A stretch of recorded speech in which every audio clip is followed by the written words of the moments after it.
Je voudrais vous présenter Florent Canini, qui est à côté de moi, et qui a commencé sa carrière dans la restauration, je crois, et qui est aujourd'hui à la tête d'une entreprise de chaudronnerie qu'il a repris il y a quelques années.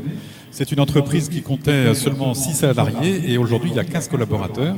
Donc en termes d'attractivité, vous avez dû faire un certain travail, parce que de vous à moi, l'inox, puisque c'est votre activité, travailler l'inox, la cuve en inox sous l'enseigne Inox Pyrénées.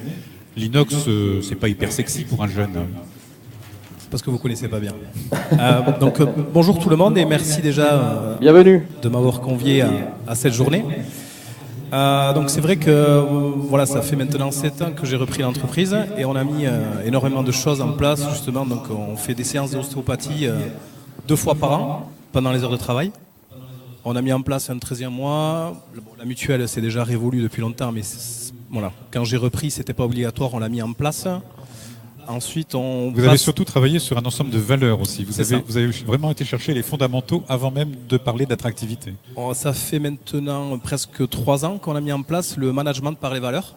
Donc en gros, on a défini tous ensemble les valeurs de l'entreprise.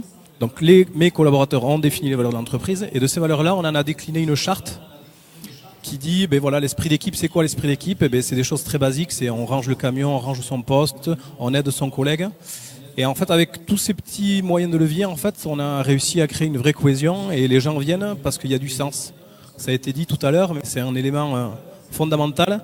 Alors l'inox, c'est physique, mais on peut y trouver du sens avec de super collègues et cette nouvelle vision de management. Un partage de valeurs qui vous emmène assez loin, puisque vous, aujourd'hui, quand il y a un recrutement à faire dans l'entreprise, ce sont les collègues du futur embauché qui organisent ce recrutement, qui y participent. C'est quand même une prise de risque de la part de l'employeur. Après, l'employeur passe très peu de temps avec ses collaborateurs. Ça, il faut dire, on est toujours à droite, à gauche. Vous n'êtes jamais dans votre entreprise? Pas souvent. Pas souvent. C'est pas parce que je vais jouer au golf ou parce que je vais à la plage, mais parce que je vais chercher des nouveaux clients. Je suis ici avec vous pendant ce temps-là.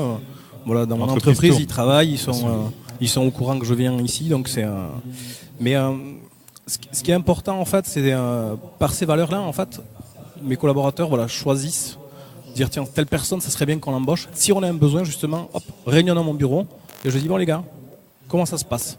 Est-ce que ça correspond à telle valeur, telle valeur, telle valeur, telle valeur? On en a 4. Et donc si les gars à l'unanimité disent oui, je dis qu'est-ce qu'on fait alors? On embauche? Oui Florent, il faut embaucher. Et donc après moi je reçois le candidat et je lui dis écoute, les gars t'ont choisi. Vous pouvez nous donner ces 4 valeurs? Donc les valeurs sont l'esprit d'équipe, la réactivité, la qualité et la satisfaction client. Merci messieurs. Une dernière question Cyril? Oui, c'était juste pour savoir comment on était arrivé à formuler ces 4 valeurs.